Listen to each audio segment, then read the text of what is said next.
When I came to, I found a scene of utter devastation. Alive and sound in body, thank heaven, but how long had I been unconscious?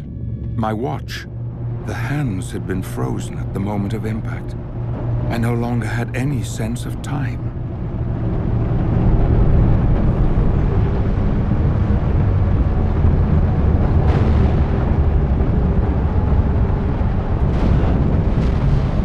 I knew the city's population would be trying to escape to the countryside, but my brother Ben and my fiancée Emily were here in London, trapped at the heart of the conflict, and I had to find my loved ones. The train looked as if it was a child's toy that had been thrown to the ground.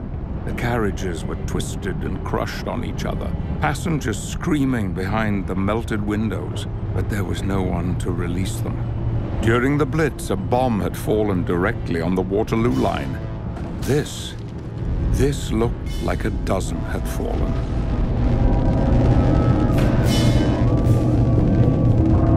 People were calling for help, desperate for a doctor, a leader, someone who could save them. Guiltily, I passed by. How could I stop for one without stopping for all?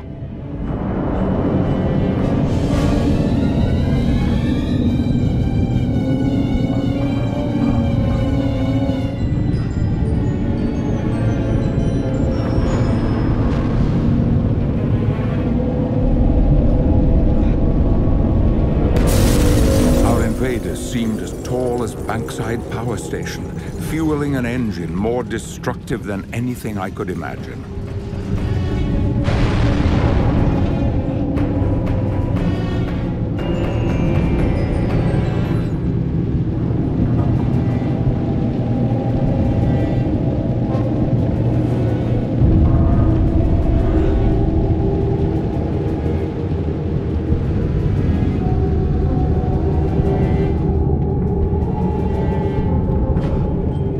The man who was helping pull survivors clear of the wreckage told me his name was Sergeant Jack Carstairs. It seemed he witnessed the attacks from the very start.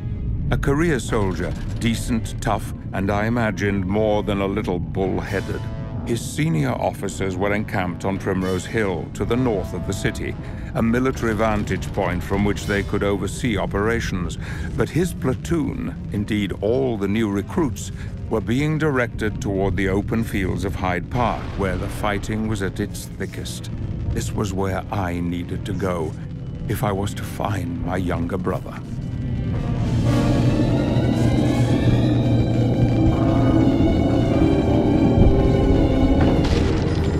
In the space of a few hours, my world had been turned on its head. Already I had witnessed things that would stay with me forever. If the streets around the BBC had been cut off and overrun by the invaders, that meant the whole of the city centre, from Westminster to Regent's Park, must already have fallen. Even now, the idea seemed impossible.